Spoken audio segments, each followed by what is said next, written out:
এখানে এমন কেউ আছে যে চুল পড়ে যাচ্ছে, চুল? ওরে আল্লাহ, এটা একটু ক্যামেরা প্লিজ, ক্যামেরা। আচ্ছা না, থামান, হাতগুলো নামান।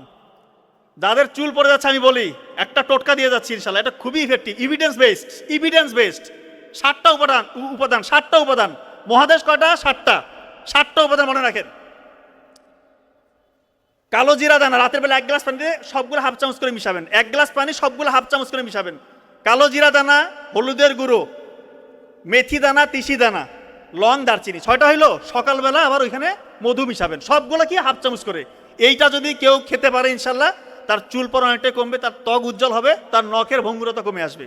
আরেকটা অ্যাপ্লাই করতে পারেন যাদের চুল খুবই পড়ে যাচ্ছে, মানে আটকাইতে পারতেছেন না, তারা কি করবেন, খাঁটি নারকেল তেলে এই তিসি দানা, মেথি দানা আর কালো জিরা এটা একটু 5 মিনিট ভেজে নিয়ে ওইটা একটু ছেঁকে নেবেন। ছেঁকে নিয়ে যে নির্যাসটা থাকে অর্থাৎ তেলটা থাকে ওইটা চুলের গোড়ায় সপ্তাহে 2-3 দিন ম্যাসাজ করবেন। ম্যাসাজ করে 10 মিনিটের মধ্যে ম্যাসাজ করে 1 ঘন্টা রেখে দিয়ে শ্যাম্পু করে ফেলবেন। ইনশাআল্লাহ আপনার চুল পড়া অনেকটা কমে আসবে। আপনার সাপ্লিমেন্ট খাইতে হবে না, বেশি টাকা পয়সা খরচ করার দরকার নাই। আরেকটা উপাদান আছে আমলকির রস আর জবা ফুলের রস। এই রসটা মিশ্রণ করে যদি চুলের গোড়ায় কেউ ম্যাসাজ করে সপ্তাহে 2 দিন, তারও চুল পড়া কমে আসবে।